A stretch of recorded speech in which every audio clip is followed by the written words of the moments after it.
Peace in our time. With an asterisk, the president at the G7 saying the deal is done. Are you going to like it? Let's find out. Here we go. Let's go.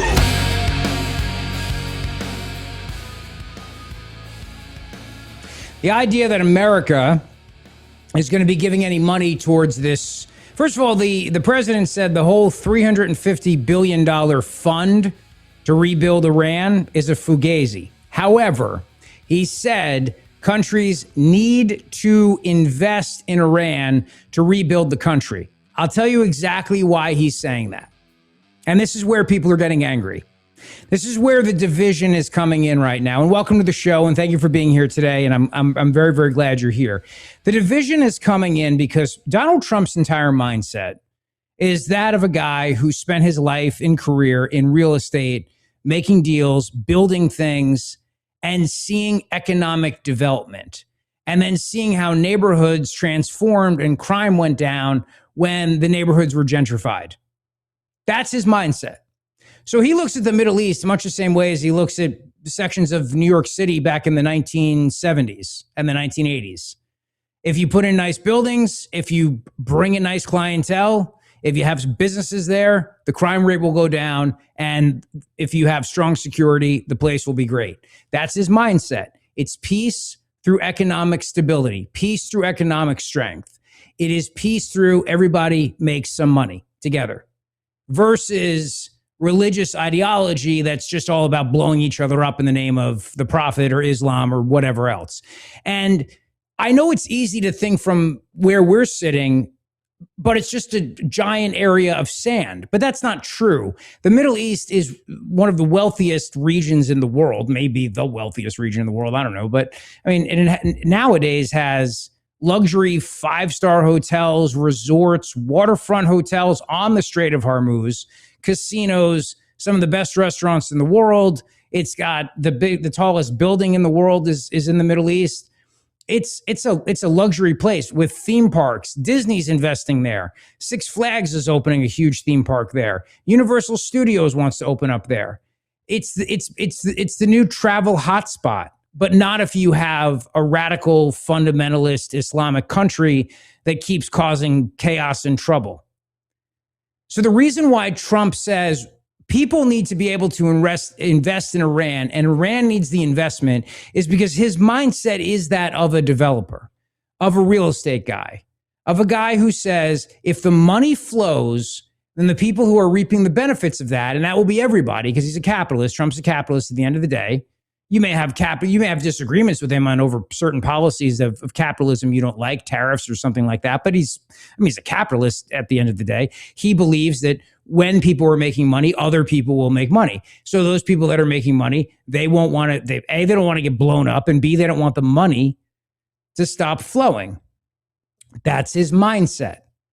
Now, the voices, and he referenced them by not name, but there are people on the radio and there are podcasters out there who are heavily criticizing this deal, as there are war hawks in Congress heavily criticizing this deal because they want nothing short of Iran to have $0 and 0 ballistic missiles. Forget nuclear, not even any ballistic. And even the president said today, that's not going to happen. They're going to be able to have ballistic missiles. How can you stop them from having that? The other sticking point on this is going to be Israel. I'm telling you right now. The president brought up Netanyahu at the press conference of the G7 several times. He brought him up today when he was meeting with Prime Minister Modi of India. And he's saying that I love Bibi, but Bibi's got to chill out. The other day it was Bibi, what the F? Whiskey Tango Foxtrot.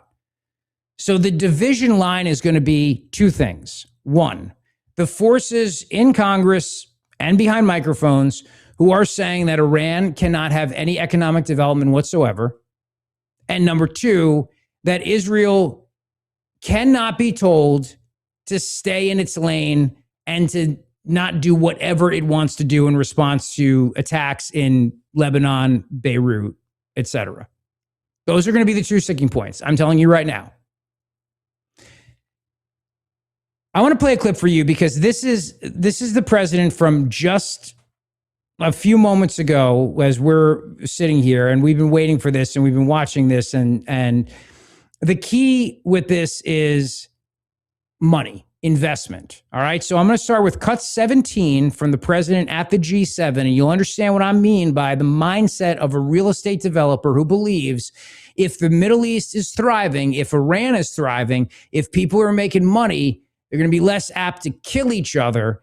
And those people who are making money are going to be able to control the radical Islamic fundamentalist psychos who control the country right now. But in other Islamic countries in the Middle East, money rules the day, which is why they welcome American tourists, which is why they bring in billions of dollars a year in tourist dollars and revenue and hotels and casinos and waterfront resorts and everything else. That's what Donald Trump's envisioning for Iran.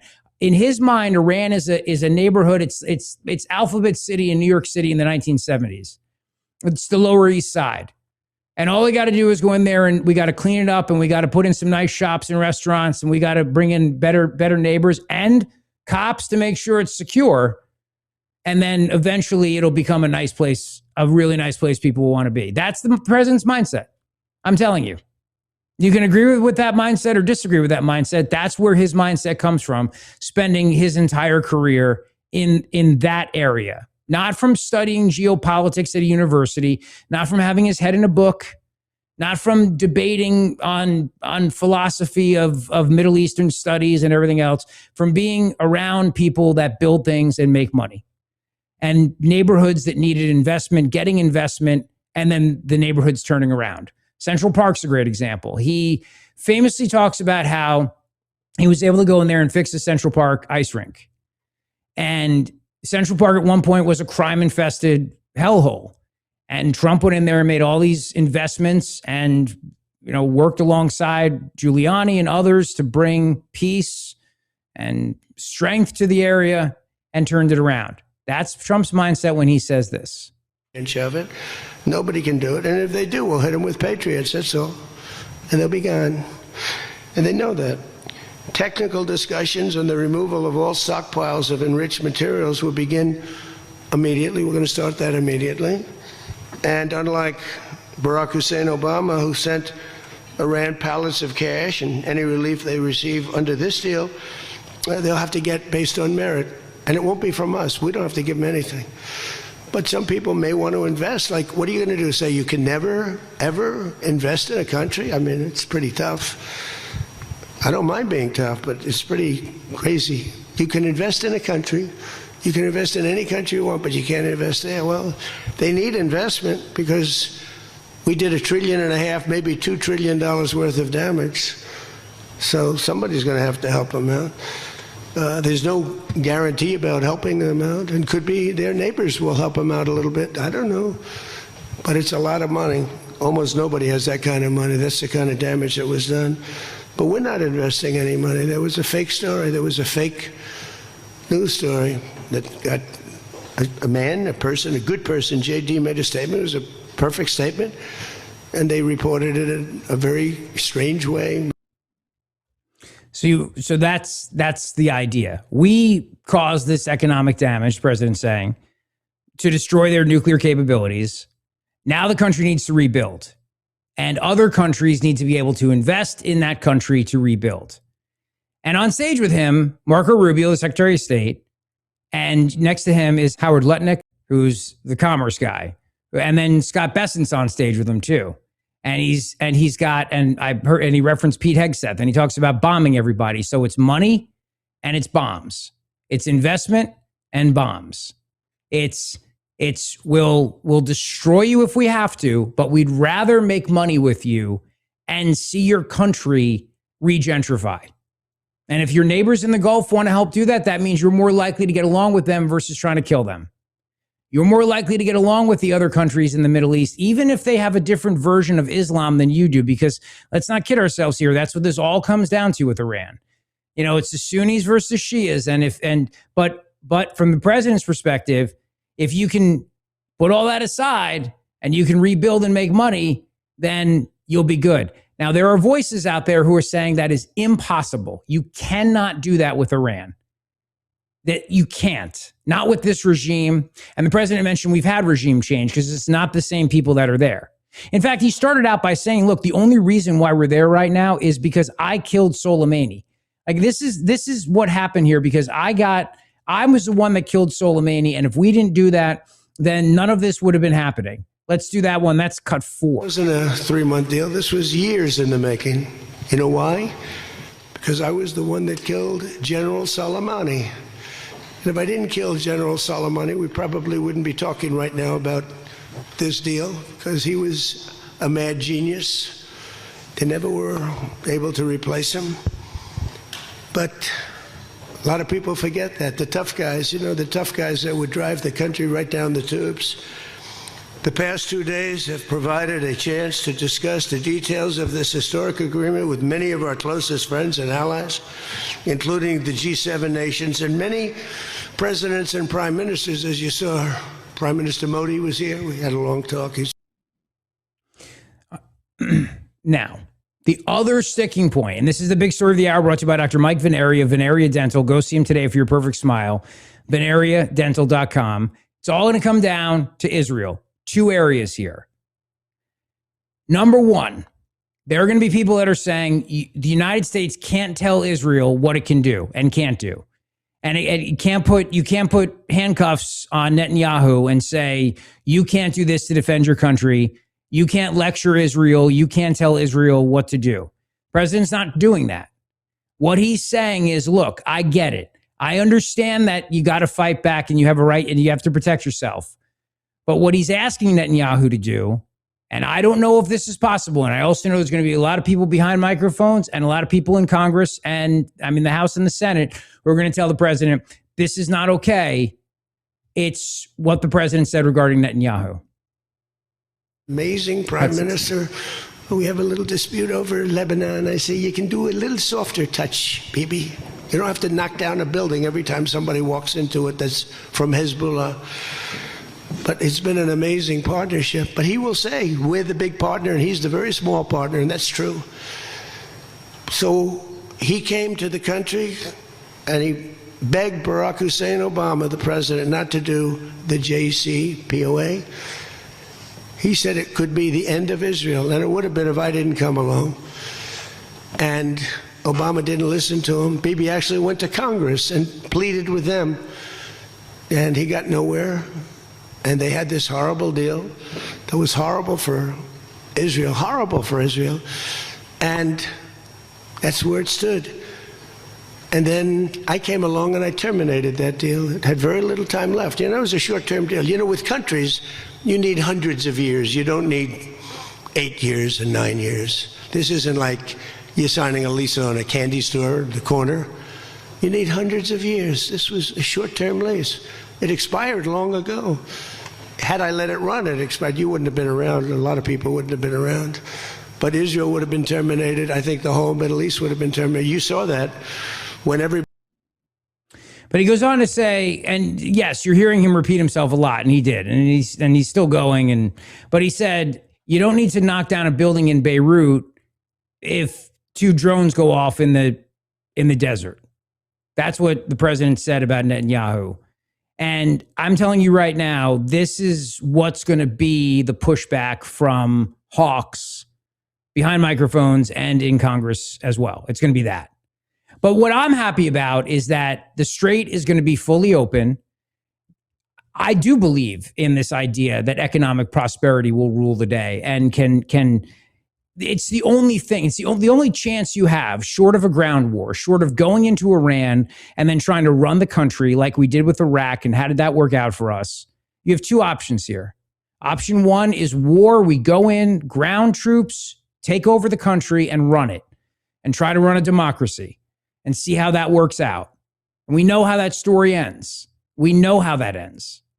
Option 2 is you scare the death out of them. You let them know that you're serious and that you will bomb the living bleep out of them if they try anything in the future. But they rebuild, they make money, they're happy, their neighbors are happy, and suddenly their neighbors are business partners with them. And the fundamentalists are not able to get in charge again because the money people won't let them. Now, there are going to be people that are saying that that is a fantasy. Maybe it is. Maybe it is. But I'd rather take that chance than have the United States involved in a boots on the ground war. I'd rather take the chance of economic prosperity in the Middle East that transforms the region, as other countries in the Middle East have been transforming, as neighborhoods in Manhattan were back in the 80s and the 70s. I'd rather take that chance right now when Iran is on its knees and has nothing left and willing to go along with all this. And here's what the president said. I've gone into deals that were 100%. This is still not signed. This is still not a done deal.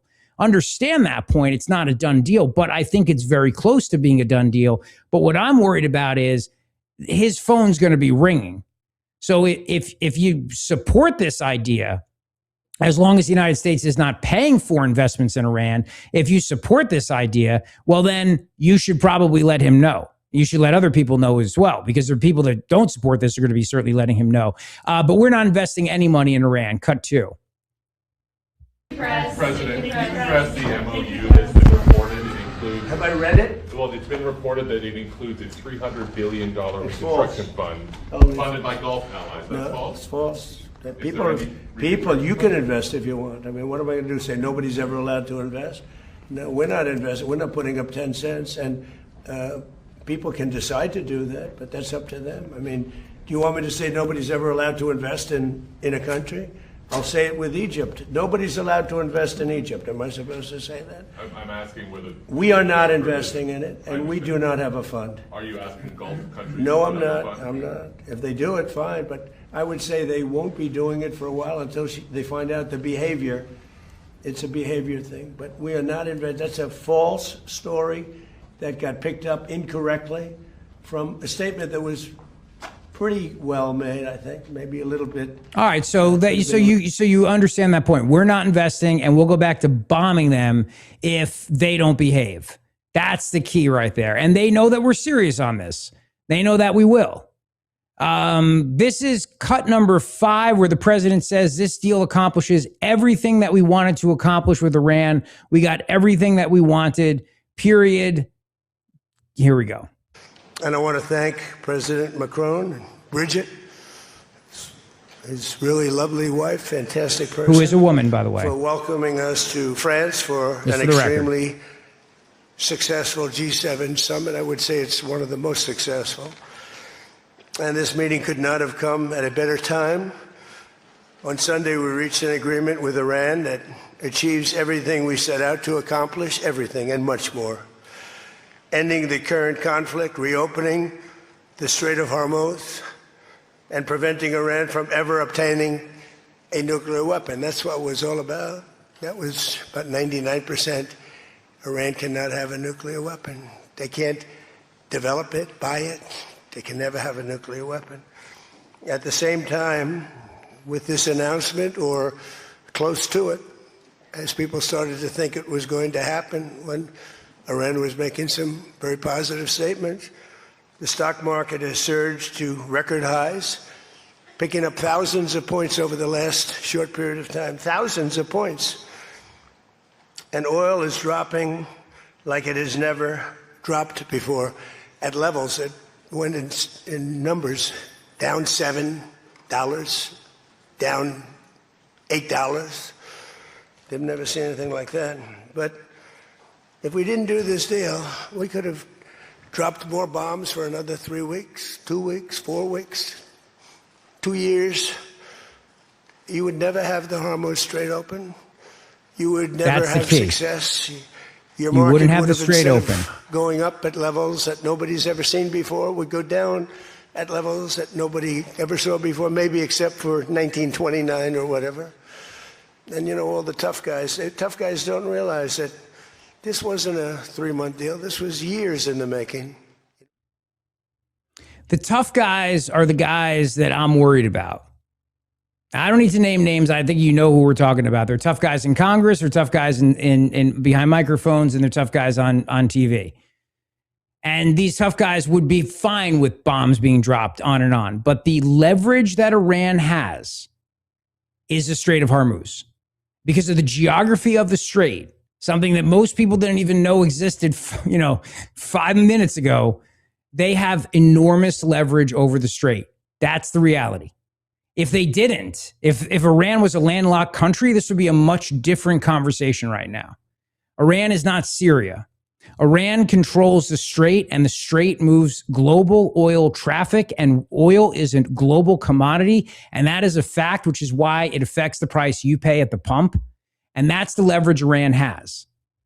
Now, the president just said a short time ago, and I'm going to read you this quote, we have taken a lot of their money, and we have their money, and we froze it. At a certain point in time, I guess we're going to have to give it back. And if we didn't give it back, nobody would ever invest in the dollar again. People's heads are going to explode over the idea of giving Iran their money back. I'm telling you how people are going to react to this. Because part of my job is not just to tell you what's happening, but I want you to know what's going to be happening behind the scenes. I want you to know how people are going to be reacting to it. And then I want you to know the political pressure that's going to be coming down on the president from various factions within. Like, for example, I'll put up a graphic for you from the Wall Street Journal today, how the president is losing the hawks in Congress. Trump is losing the hawks who once defended the Iran war. So early on when this all broke out, you remember there was this great MAGA civil war that took place where you had people on podcasts and shows and they were fighting with each other and they were calling each other names about their genitalia and everything else. And then and there were certain people that were defending the president on the Iran war, and other people were turning around and saying that he's completely sold out and MAGA's dead and MAGA's over. Now, the people that were defending the Iran war, many of those people are very angry at this deal and saying Iran can't be trusted. We cannot do anything but keep bombing them until there's a new regime, bottom line. And they're also angry about this. The Trump-Iran deal allows Tehran to immediately sell oil, which is another story that came out. But the reason why Trump allies don't like his Iran deal, some of the hawks, there's 5 main reasons right now why they don't like this. And I can tell you that the basic line is this. It's that Israel is being told you've got to cool it here. And they don't like that. And they don't like that oil exports can resume because then Iran's going to be making money. And then their argument is Iran's going to be funding terrorism again. And then what was the point of all this? The president's answer to that is the point of all this was to make sure that Iran can never have a nuclear weapon and that Iran will know that we are serious. If you start trying to enrich, we will start bombing you again. But Israel's hands tied on Lebanon, that frustration on Capitol Hill, and a lot of people who are lobbying right now and saying this can't happen. Iran cannot be given any handcuffs, told to stay in its lane, whatever it is. That is the biggest reason why I worry this may not come to pass. That's my biggest concern, that this may not come to pass. Look, I want peace, and I don't want a ground war, and I'm a realist. I know that without that and without giving the people guns to be able to overthrow their government, they're not going to be able to overthrow their government. I know that Iran controls the Strait of Hormuz. I get that point. I understand that point. And I also believe that the only way to deal with these lunatics is money. That's the only way, period. You've got to get people in there. I've told you this before. It's the Jersey Philly guy in me. You got to get people in there who are making so much money that they turn around to the lunatics and say, knock it off with your suicide vests. All right. I want vests filled with money. I want Gucci vests. I don't want suicide vests. I want to be able to buy all my girlfriend's, my virgins here stuff. I don't want to wait till I get to the afterlife for my virgins. All right. I want the fancy cars and I want it all. And that's what I want. So invest in my hotel, invest in my restaurant, invest in my casino, invest in my bar. And I know all those things violate the Quran, but oh well. You know? Now, the argument's going to be, but Iran is a republic. It is the Islamic Republic of Iran. It is built on fundamentalism. It wasn't always. And Trump remembers when it wasn't always. Trump remembers when the Shah was there. Trump remembers what it was like in the 70s when Iran was a great partner of the United States of America. In his mind, that's what Iran can be again. It's make Iran 1979 again. It's make Iran the 1970s again. Much like how in his mind, he thinks of New York City in the 1970s and how it was regentrified to now you've got some of the highest rents in the United States, for sure. In his mind, he wants Iran to go backwards to that time in the 70s when it was a country that did business with America, that did business with its Middle Eastern partners before it became a radical fundamentalist Islamic country. Can that happen? Is that realistic? We shall see. Obviously, that's what we're all wondering about. Here's the president saying, I've gone into deals and they're never 100% until they're signed. And this is not going to officially be signed until Friday. That's plenty of time for lobbying to occur. And the lobbying forces on Capitol Hill are already out there. And people like Lindsey Graham are out there. And other people behind microphones are out there. And you know who I'm talking about. And various coalitions who are out there trying to stop this thing. And they're going to be screaming that you're no better than Barack Obama because you're going to give Iran money. And I disagree with that point. And I also believe that it's the only way to ensure peace is through economic stability, economic strength. It's that or a ground war. You have two choices here. It's A or B. Pick your poison. Pick your poison. I don't see a C here. I mean, if you do, let me know. If you see, if there's an option I'm missing, let me know. But as long as we keep bombing them, they keep controlling the strait. They keep putting mines in the strait. They keep disrupting the flow of oil throughout the globe. The economy, it's a global economy. It's affected by that. So then what else do we do if we're not going to go in there and topple the regime and then control the country and run it and then watch as all those unintended consequences happen? Here's the president, cut one. You know, deals are amazing. I've done them all my life. I've gone into deals that were 100% and they don't happen. I've gone into deals that there was no chance of getting them done, and it happens, and they happen easily. So you never know with deals, do you? But you're going to find out pretty soon. I think it'll be done. They want to sign.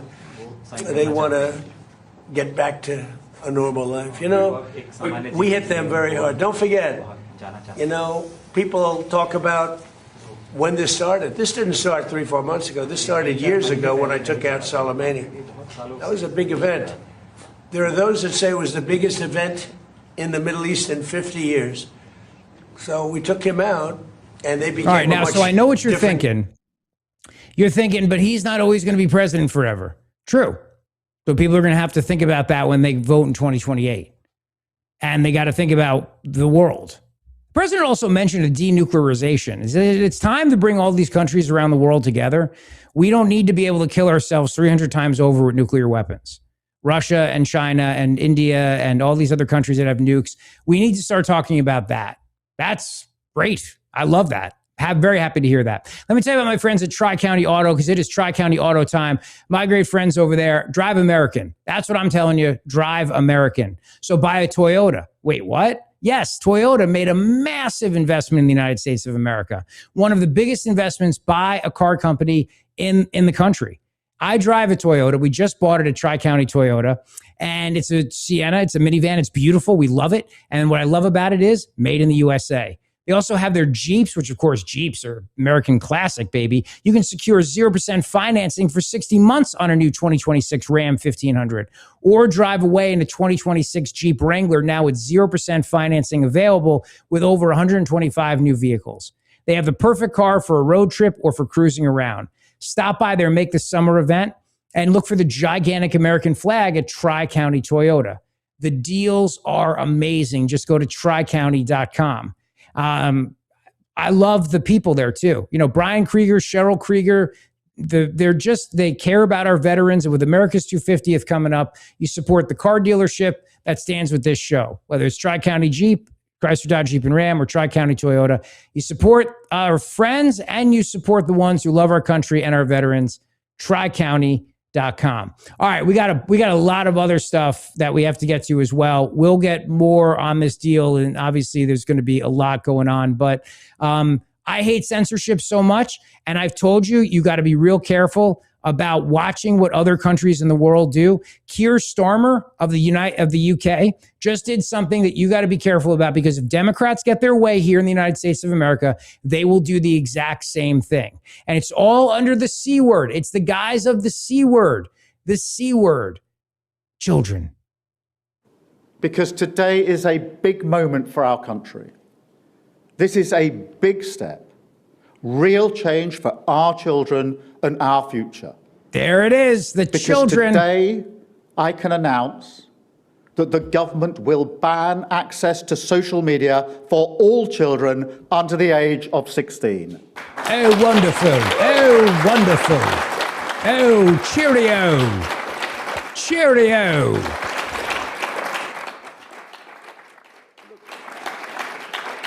Yes, unless they want to tweet about how we burned down the White House. And I will not present it as cost-free, as if social media has brought no benefits to young people, because clearly that is wrong. But government is always about choices. And it's clear to me that a full ban is the right choice. Okay, let me cut off this statist for a second and put up a tweet that Elon Musk put out. This censorship law is wolf in sheep's clothing. The real goal is to enable the UK government to track everyone, and that it's going to force age checks on everyone. That's the bottom line. That's what this is really about. And I have told you the exact same thing here in the United States of America. And I have scolded my fellow conservatives who have pushed for this in their states, because when you put in this idea of protecting the children by having these age limits, you force everybody to disclose their identity to the government.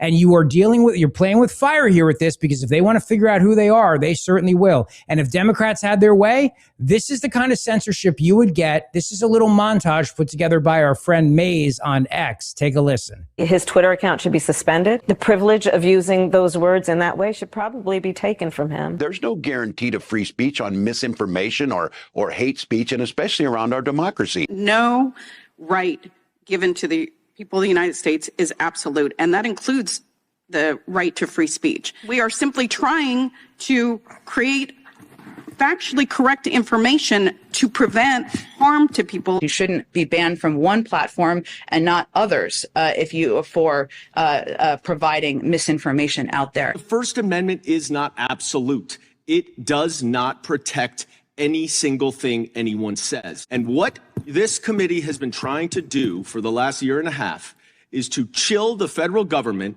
from monitoring what is going on social media. There are Americans who are engaged in this kind of propaganda, and whether they should be civilly or even in some cases criminally charged is something that would be a better deterrent. This is a matter of corporate responsibility. Twitter should be held accountable and shut down that site. It is a matter of safety and corporate accountability. I strongly believe that Section 230 has long outlived its use, and it is now a real vessel for evil that needs to come to an end. The laws that Section 230 protects these big platforms from are very often laws that go back to the common law of England. Put them up. Put them up. Snagglepuss there at the end. That's what the Democrats would do. They would, if they don't like what you say, even if you're using an anonymous name like the Founding Fathers did when they wrote the Federalist Papers, they will figure out who you are. They will find your identity. They will out you, and they will destroy you, because that's what they do. That's what they do. They use the government as a censorship. The government is a bully. It's their bully. It's their mafia. Come on, Jared, I haven't had a Jersey reference in a few minutes. It's the Jersey way. It's what they do. The government to them, it's a shakedown scheme and a mafioso, and they'll come in there and they'll rough you up. They'll get you fired. They don't like what you're saying. It's what they do. How many Jersey references do you think you've made so far this show? I haven't even gotten to a Jersey story yet. Because it's not zero, my friend. And it's not one. Like, oh, I haven't made one in a while. I'm like, haven't you? Is it? I mean, are you counting? Is it 12? We're 34 minutes in. No, I thought it was just amazing. It stuck out to me because you were like, well, hey, Iran, you know what we do over here? You know how we take care of stuff. I think was your I should ring a bell every time I make a comparison to like the mob. Get the rubber band, because I think you might do it more than you realize. That's all. It's great. I love it, but it's not zero. It's not. It's somewhere between 0 and every 3 seconds, basically, is what Jared says. He's trying to be polite. If I appreciate that it was a tick and this was actually your version of Tourette's, like that would make some sense to me. Jersey. And I had to be heavily medicated for it. Mob boss. Jersey, Philly way, Jersey way. Hey, don't mess with me. Hey, I got to get the papers. No. But that's the truth. I mean, that's what they would do. And that's why these age verification laws are a BS way to ensure that the government can harass you and make your life a living hell if they want to down the road. Oh, and by the way, one of the people in that clip was Hillary Clinton. We dodged a bullet with her not getting elected. Cut number 6, Joe Biden made a terrible mistake by running for re-election, and any Democrat could have beaten Donald Trump. He made a terrible mistake. He made a terrible mistake for himself, his Terrible. legacy, and for the country. He had said that he would not run again. And, counterfactual narratives are always a bit tricky. But I believe if he had kept to that plan and said in, say, the late summer of 23 that he wasn't going to run, that he was going to pass, the torch to the next generation, we would have had a real contest. And very sadly, I believe whoever emerged from that contest, whether it was the vice president or a governor or a senator or anybody else, would have beaten Donald Trump. So I think it was a terrible miscalculation on the part of President Biden.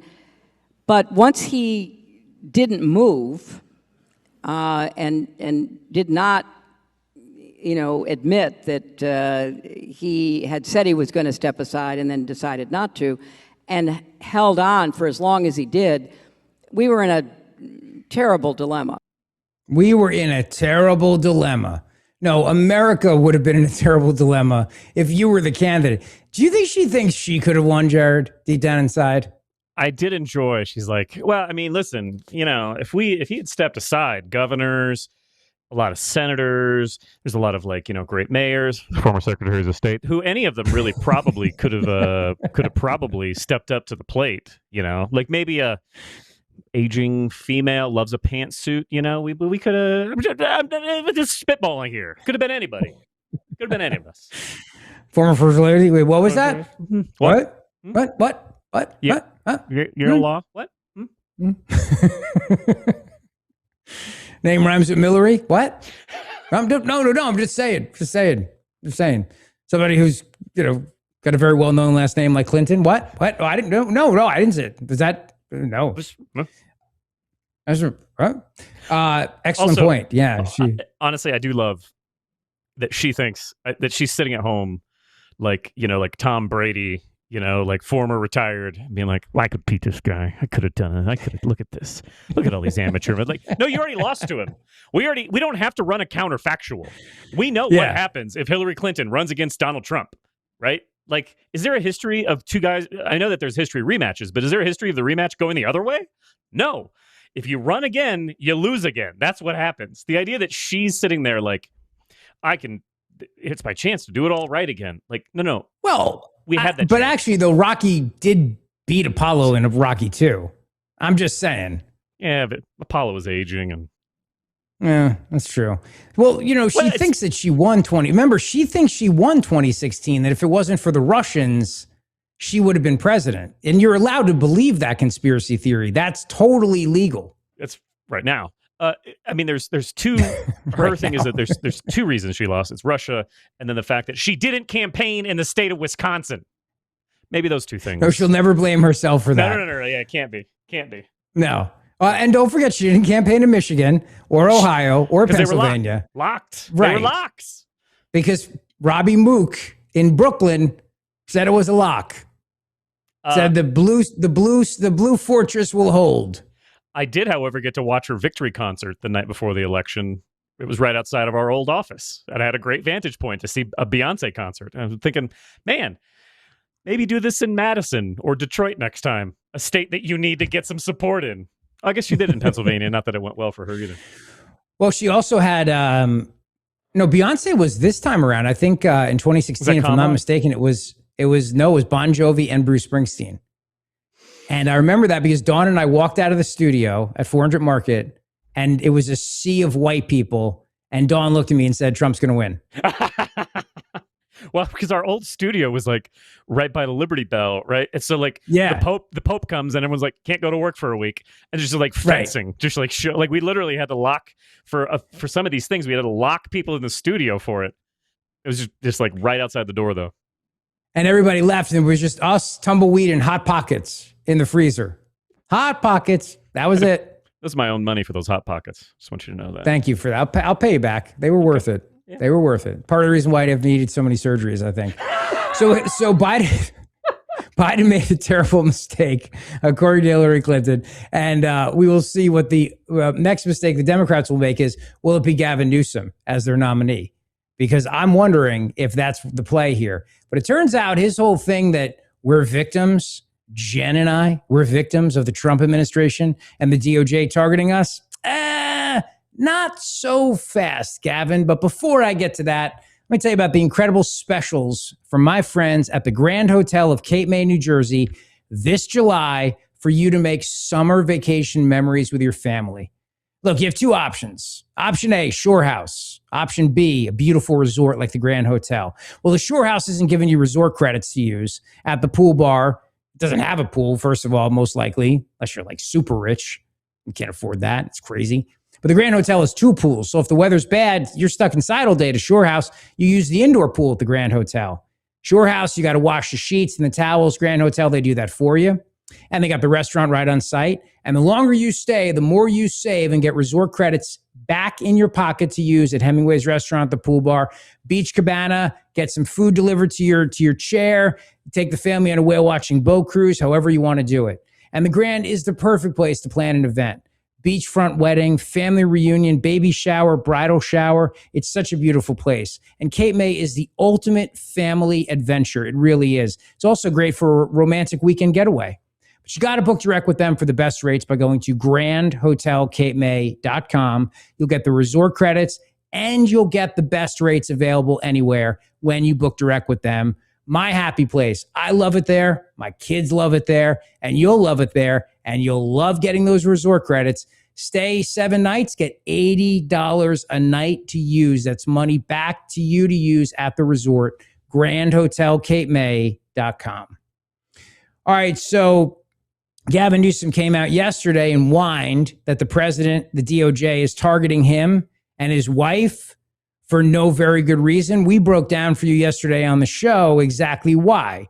It's because of her philanthropy and her documentaries, which have paid her $1.5 million, and how it seems that all these companies that have to do business with the state, including people that want their gaming license, like, the Jersey Way. We make a campaign. All right, there. Okay, now I see your point. Okay, now, yeah, Ring the bell. You're right. Ring the bell. Yep. It's like Pavlov. I'm going to start shocking myself. I'm going to zap myself.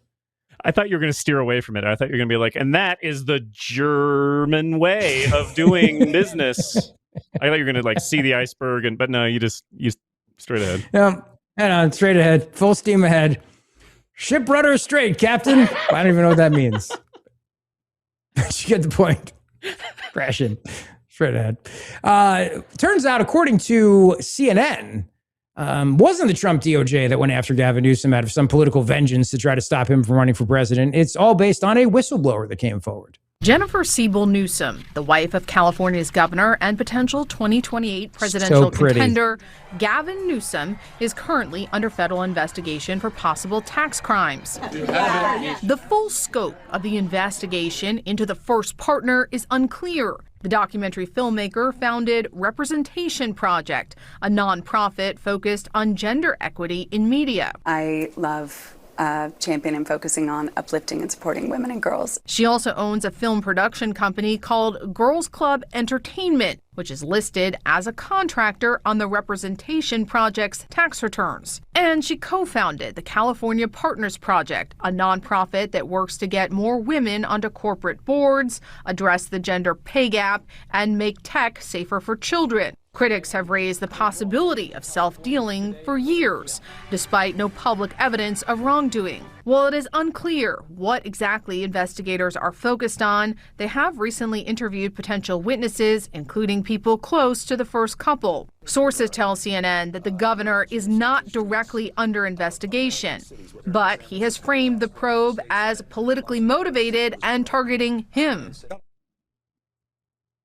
But it's not. It's targeting his oh-so-pretty wife, Jen, because she's taking so much money in that way to get things done in California. It's like, oh, not for nothing. You want a casino license? You want the power back on? You want this license for your business, And my wife's got her little nonprofit. And it was a whistleblower who came forward and brought the allegations, and the allegations are all there. And what purpose does it serve to go after Gavin Newsom ahead of 2028 if it's all built on nothing more than political vindication or political retribution? Think about that.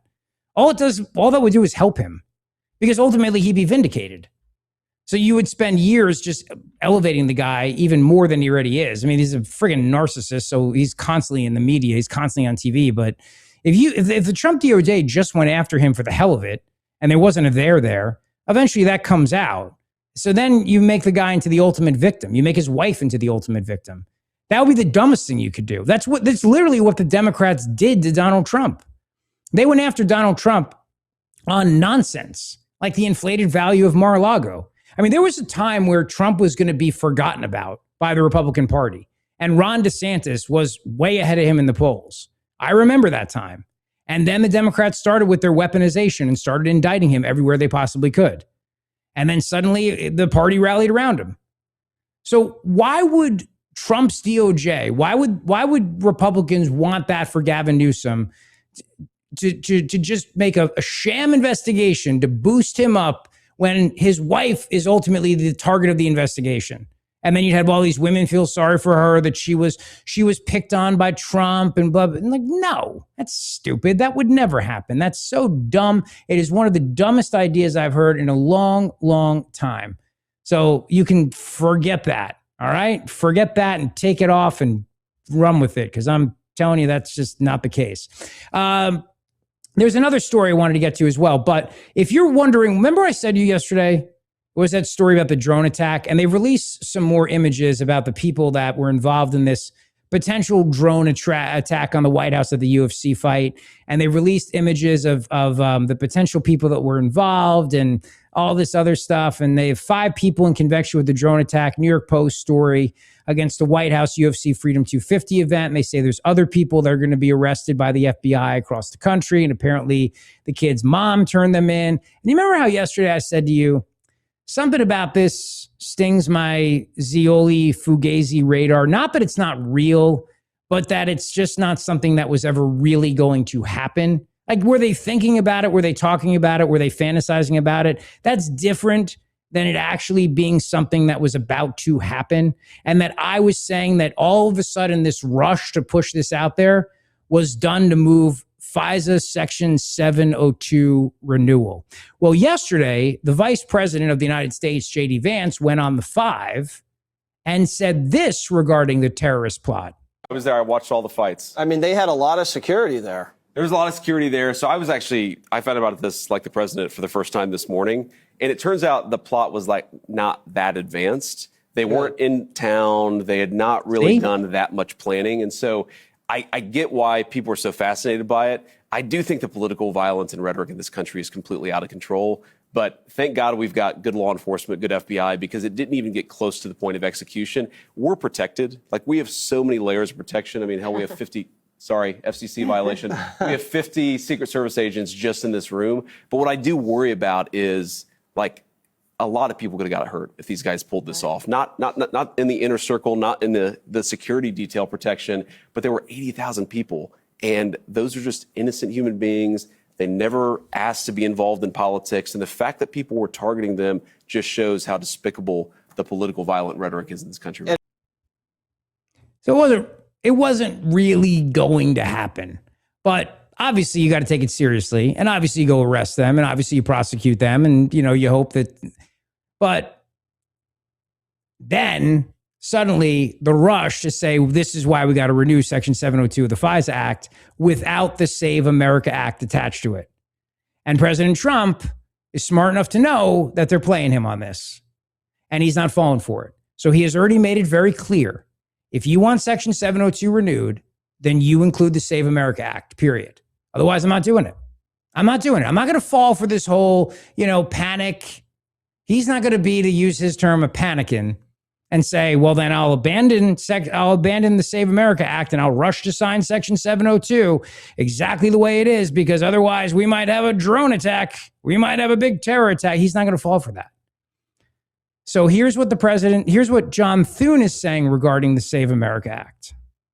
On conversations with him, how does this go over? Because the way he types it in his Truth Social post, it's pretty aggressive. He thinks you should be doing more. And he's passionate about it, and we are doing everything that we can, but it is a function of math. I mean, we are bound by arithmetic in the United States Senate. The votes currently aren't there. We will continue to put the Democrats on the record and insist on votes on this. But if you tried to attach it, for example, to FISA, it would tank FISA. And so, we will move, once we get Clayton done, we'll move to FISA, try to get the Democrat coalition back together so we can actually pass that and put it on the president's desk. But, and we will look for votes, additional opportunities to get votes on the SAVE Act. What about housing? You've got a deal, potentially a buy. All right. Got to get the SAVE Act. Got to do it. Sorry, but you got to do it. And then another fugazi that crossed my radar was a burning cross in Chicago. I feel like Chicago, there was another hate crime hoax in Chicago, Jared. Wasn't there a couple of guys in MAGA hats at 3 a.m. on a cold, blustery winter night walking around with a noose looking to just lynch some random actor, if I remember correctly? I mean, that seems like a story that would have gotten a lot of media attention. Yeah, right? I don't remember. Was it like was it like a real news? Jussie. Is it real news? Real news. I think his name was Jussie Smollett, I believe his name was. And they wanted to lynch him, and they had bleach and noose, and it was like 40 below in Chicago at 2 a.m. and he was in a Subway sandwich shop. Yeah. And yeah. By the way, of the whole thing, that a real, like, highly paid actor would be getting a Subway sandwich in the middle of the night was the most ridiculous part of all that. Is the most ridiculous. And then Uber Eats, and it was 90th floor condo. You think that's more ridiculous than the idea that a couple of MAGA guys in MAGA hats are walking around with a noose just hoping to find a black guy to lynch in Chicago in a below 40 degree night? How about this? Can I picture a scenario where you begin a story with, well, I was having my Subway sandwich for lunch? No, I can't. Everything else from that point on is utter BS, and I don't need to hear the rest of it. I'm not saying it's the most ridiculous part. I'm saying the minute that came out, I was like, well, I'm not even going to read the story because I don't need to know anything about this. It was ridiculous. Yeah. Also, not a real noose. It was like a noose made out of string. I don't know if you remember, because he was still wearing it when the FBI came. But it was like it was tiny, right? It was like this little, it was like yeah. What? It was a mini noose. You got it at Dollar Tree. It's times are just the economy and inflation. Who can afford that? That shrinkflation, Jared. Yeah. Shrinkflation. The nooses of today are way smaller than the noose I of. That's the thing. When you see the picture, you have no idea how big it was. Turns out they were all real tiny. Jussie Smollett. The noose I of the 1950s were huge, but everything back then was bigger. Yeah, right. The and cars, cheaper, all of it. I get it. Yeah, all of it. So So I saw this burning cross story, and I thought, okay, this is a fugazi. But Mayor Brandon Johnson still wants you to know it's MAGA hate. But there's a little problem with this whole story. Merlin Liu, who was interviewed by NBC5, who admitted to allegedly burning the cross in Grant Park. During that interview, he seemed to lack an understanding of the meaning behind burning a cross and the implications of that. How concerning is that to you as mayor of, obviously, of a city with a predominantly black population? And do you think there needs to be more education around that? Well, look, I can't speak to his lack of or understanding of the gravity of what he is alleged of having done. And, Again, it's a painful reminder of how hatred towards Black Americans still permeates, in our society. No, it's a reminder that there are hate crime fugazis that happen. As my friend Dr. Wilfred Riley says, hate crime hoax. That's the reminder. Okay, pal, that's your reminder. The guy who did it, the KKK burning cross found in Chicago, which made all kinds of headlines, was made by a gay socialist Asian guy who hates Donald Trump and hates conservatives. It's a fake. It's a hate crime. It's a fake hate crime. It's a hate crime hoax. Take a listen to this news story. I don't want to wait until he may or may not get impeached. I want him gone right now. On that video, are you threatening him? No. You say that you think that he should be brought to an end. I said he deserves to stand trial to the American people. Some paraphrase, I guess. But I think you use the word end. That's what I mean by end. I mean, by end, I don't mean like a civil war, if that is the imagery that you're trying to imagine. Lou says he built this cross after carrying wooden slats from his near West Side apartment to Grant Park last Tuesday afternoon. He showed the red ball cap that he put on the top beam and used lighter fluid and toilet paper to get it all going. I put a red hat to signify the MAGA hat, the Make America Great Again hat. So that's what I tied on top. But that's not visible in the one video that was taken by a motorist. Lou says he was protesting what he calls MAGA Christian nationalist supporters and the Trump administration ruling class. He's just scamming people. We're just scamming out of money, right? And I think that's a great reflection of how this country works right now. So the media turns this guy into a hero, and he doesn't even use a door flame. Toilet paper to light a... Seriously? I mean, where's your man card, dude? That's not how you light a fire. Don't give toilet paper. What is this? I'm sorry, but... In his defense, seems like it worked. It was on fire. If you're watching on YouTube, youtube.com/@RichZeoli show. You're not reading a story right now fire. About someone put a wooden cross in a park, are you? No, you're not. You're talking about a story of a burning cross. It worked. Okay, fair. All right, fair enough. Me criticizing his fire starting techniques is probably the least important part of the story. Also, this guy looks like he didn't spend a lot of time at scout camp, Or if he did, he spent a lot of time in the cabin, if you know what I mean. Like, right. But not actually outside doing the work. I know how to start a fire, but I'm also lazy, so I just get the fire starters and I just throw them in there, and that's it. That's what you'll know it's me. Go ahead. Sorry. No, I was gonna say you'll know it's me if you see door frame wrappers around it. You're like, oh, that's a Zeoli fake hate crime hoax. Mine is now the whatever Amazon switched from like plastic bubble wrap that they just put like a sheet of paper and stuff. I say that's my fire starter. I save all that now. It's just like in the garage. Just grab a piece of that. Works great. Aren't you supposed to recycle that? I was. It's my own right. Oh, by the way, on the Gavin Newsom story, I forgot to play Kamala Harris. Even though CNN confirmed that this is real and they're looking into Jen Newsom and that it is a whistleblower behind it, that didn't stop Kamala Harris from saying that the DOJ is going after one of his political enemies. I predicted just about everything that has happened with this administration. And you say include. I don't say I told you, so that's kind of obnoxious. I don't say that, but the reality is many of us predicted, and it didn't require much creative thought because he told us most of what we knew would happen, including that he would go after his political enemies using the Department of Justice. I am not surprised that he may be using the Department of Justice to go after a political enemy in the current governor of California. And this is why I do believe this. Jared, we used to play a game back on Jimmy Fallon's Saturday night show. We would do wine or pills when we would play a Kamala Harris clip. I'm going to ask you, as an expert in both. No, actually, you're not. That's not fair to say. You're an expert in wine. I'm an expert in both since I've been out of the hospital. Yeah, so I'm good. I can tell you what pairs well with the 5 milligram oxycodone immediate release and what pair? No, but is that a wine day or a pill day for Kamala Harris?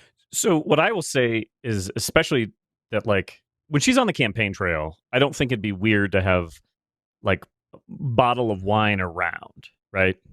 Like, yeah, like in the room when she gets somewhere, she's at a hotel every night. Like, I think wine's. I think it'd be weird if you showed up at the 10 years of Amazon Workplace Solution Conference with any hint of it. It's got to be something more covert, right? Yeah, that's why I'm going pills. And also her speech rate slows a lot. It slows like she's on Quaaludes or something, or Mommy's Little Helper, Valium. I gotta say, I bet she gets real bitchy when she drinks, and I don't think that's what I'm hearing. Very, very preachy about stuff. Well, there's the quote of the show. I mean, I can't top that. So there's your headline. Evil Jared, I bet she gets real bitchy when she drinks. Boom! Mic drop moment. We're just going to end the show on that note. That's it. I can't top that. Have a great rest of your day today. Thank you for listening. Let's hope this Iran peace deal holds, but let us know what you think about it in the comments below. Tell your friends, tell your enemies, subscribe and like the show, and we'll see you tomorrow. Good night. Let's go.